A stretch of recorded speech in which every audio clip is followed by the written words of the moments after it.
తెలంగాణ కాంగ్రెస్ కు అసలు ప్రతిపక్షం ఎవరు? BRS BJP? ఈ రెండు కరెక్ట్ ఆన్సర్లు కాదు. ఎందుకంటే సొంత పార్టీ నేతలుండగా వేరే ప్రతిపక్షం ఎందుకు దండగా అన్నట్టుంది ప్రెసెంట్ కాంగ్రెస్ సిచ్యువేషన్. ప్రణాళిక సంఘం ఉపాధ్యక్షుడు చిన్నారెడ్డి, వనపర్తి ఎమ్మెల్యే మేఘారెడ్డి మధ్య మొన్న జరిగిన గొడవ ఇంకా చల్లారక ముందే నిన్న మంత్రి కొండా సురేఖ బిడ్డ సుష్మిత డైరెక్ట్ గా సీఎం రేవంత్ రెడ్డిని టార్గెట్ చేసి మాట్లాడారు. పరకాల టికెట్ అనౌన్స్ చేయడానికి రేవంత్ రెడ్డి ఎవరు అన్న లెవెల్లోనే ఏకి పారేశారు. 200 కోట్ల విలువైన భూమిని తమ్ముడు కొండల్ రెడ్డికి అడ్డదారిలో ఇచ్చారని విమర్శించిన బీఆర్ఎస్ ఆరోపణలకు బూస్ట్ ఇచ్చారు. ఇంతేకాదు అన్నా తమ్ముడు ఇద్దరు కలిసి రాష్ట్రాన్ని దోచుకుంటున్నారన్న సుష్మిత తనకు కౌంటర్ ఇస్తే మొత్తం అక్రమాల లిస్ట్ ను సిరీస్ లాగా ఒక్కొక్కటి బయట పెడతానని స్ట్రాంగ్ వార్నింగ్ కూడా ఇచ్చారు. ఇంతేకాదు ఎవరు ఎన్ని చెప్పినా పరకాల నుంచి ఎమ్మెల్యేగా పోటీ చేస్తా, దమ్ముంటే ఆపాలంటూ సవాల్ కూడా విసిరారు. రేవూర్ ప్రకాష్ రెడ్డి అంటే పరకాలకి తెలియదు, పరకాల అంటే రేవూర్ ప్రకాష్ రెడ్డికి తెలియదు. ఎలక్షన్ల ముందట కొండమురళి వచ్చి తిరిగితే రేవూర్ ప్రకాష్ రెడ్డి గెలిచింది. అంటే ముఖ్యమంత్రి అయితే కళ్ళు నెత్తికెక్కినాయా అని అడుగుతానా నేను నిన్ను. ఈ రెండేళ్ల వారికి ఎందుకయ్యా ఇలా రాజీనామా చేయమని చెప్పు. ఇలా రాజీనామా చేసి ఎలక్షన్లకు రా. నా ఇల్లు ఇక్కడ వంచనీళ్ళు ఉన్నది, 3 అంతస్తుల బిల్డింగ్ నీకు ఇస్తా, వచ్చి అక్కడనే ఉండి రేవూర్ ప్రకాష్ రెడ్డికి నువ్వు వచ్చి క్యాన్వసింగ్ చేయి. రేవూర్ ప్రకాష్ రెడ్డి గెలుస్తారా లేకపోతే కొన్న కుటుంబంలో ఎవరి నుంచి గెలుస్తారు? సుష్మిత మాటలకు కాంగ్రెస్ నుంచి గట్టి కౌంటర్ రాకపోవడాన్ని చూస్తే కాంగ్రెస్ నేతల ధిక్కారాలు ఆ పార్టీని ఎంత డిఫెన్స్ లో పడేశాయో అర్థమవుతుంది. ప్రభుత్వ నిర్ణయాలు, నిధుల కేటాయింపులు, ముఖ్యమంత్రి పనితీరు మీద కొన్ని రోజులుగా కాంగ్రెస్ లోనే ప్రధాన ప్రతిపక్ష నేతగా మునుగోడు ఎమ్మెల్యే కోమటిరెడ్డి రాజగోపాల్ రెడ్డి విమర్శలు చేస్తున్నారు. అధికారాన్ని అడ్డం పెట్టుకొని అభివృద్ధి పేరు మీద లక్షల కోట్లు దోసుకుంటున్న ఎమ్మడి పడతాం. 500 రూల్స్ పెట్టిర్రు, 5 లక్షల రూపాయలు ఇంటికి. వాడేమో లక్షల కోట్లు దోసుకుంటారు, పైన ఉన్నోడేమో లక్షల కోట్లు దోసుకుంటారు. 5 లక్షలు ఇస్తానుకేమో 500 రూల్స్ పెట్టింది.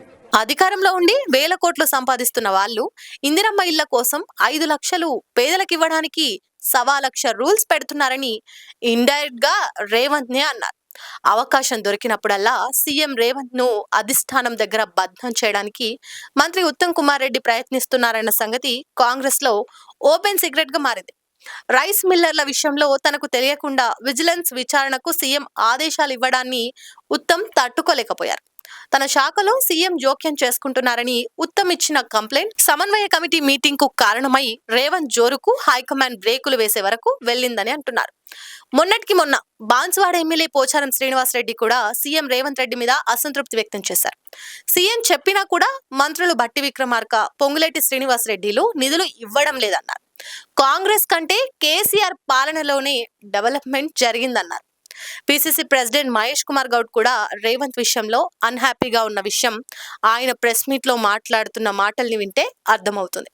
ఇవన్నీ సీఎం టార్గెట్ గా సాగుతున్న పంచాయతీలైతే రాష్ట్ర వ్యాప్తంగా దాదాపు అన్ని జిల్లాల్లోనూ ఏదో రూపంలో కాంగ్రెస్ నేతల మధ్య కొట్లాటలు కామన్ అయ్యాయి.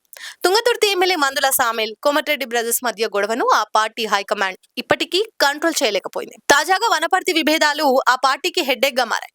చిన్నారెడ్డి చేసిన విమర్శలపై ఎమ్మెల్యే మేఘారెడ్డి సీరియస్ గానే రియాక్ట్ అయ్యారు.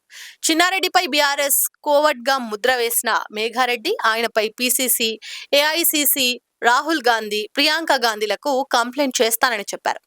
ఆయన మనుషులు అక్కడ వనపర్తిలో, ఇక్కడ గాంధీ భవన్ ముందు చిన్నారెడ్డికి వ్యతిరేకంగా ఆందోళనలు కూడా చేశారు. సొంత ప్రభుత్వంలోనే తనకు ఇంపార్టెన్స్ లేదని ఖానాపూర్ ఎమ్మెల్యే వెడుమ బొజ్జ ఫీల్ అవుతున్నారు. ఇక బీజేపీ లీడర్ల మాటలకే కాంగ్రెస్ ప్రభుత్వం విలువ ఇస్తుందని కాంగ్రెస్ మీటింగ్ లోనే చెప్పారు. ఉట్నూరులో జరిగిన పిఎసి సమావేశం, ఏఐసిసి కార్యదర్శి మంత్రి జూపల్లి ముందటనే లీడర్లు కొట్టుకున్నారు. హైదరాబాద్ ఎల్బీ నగర్ లో ఈశ్వరమ్మ యాదవ్, జక్కిడి ప్రభాకర్ రెడ్డి మధ్య జరిగిన గొడవ ఆ పార్టీ పరువును బజారున పడేసిందంటారు. కాంగ్రెస్ లో క్రమశిక్షణ కమిటీ ఉంది, అది పని కూడా చేస్తుంది. అది ఎల్బీ నగర్ లో జక్కిడి ప్రభాకర్ రెడ్డిని సస్పెండ్ చేసింది. చిన్నారెడ్డికి, కొండా సురేఖకు షోకాజ్ నోటీసులు జారీ చేసింది. అయితే కాంగ్రెస్ సమస్య అసమ్మతి కానే కాదు, దాన్ని సరిగ్గా మేనేజ్ చేయకపోవడమే ప్రెసెంట్ ప్రాబ్లం అంటున్నారు. ఎందుకంటే గల్లీల్లో మొదలైన గొడవలు గాంధీ భవన్ కు చేరుతున్నాయి. గాంధీ భవన్ లో ఉన్న అసమ్మతి ఢిల్లీకి షిఫ్ట్ అయింది. వీటన్నిటిని ఆ పార్టీ హైకమాండ్ ఎలా పరిష్కరిస్తుందన్న దాని మీదనే ఆ పార్టీ ఫ్యూచర్ డిపెండ్ అయి ఉంది.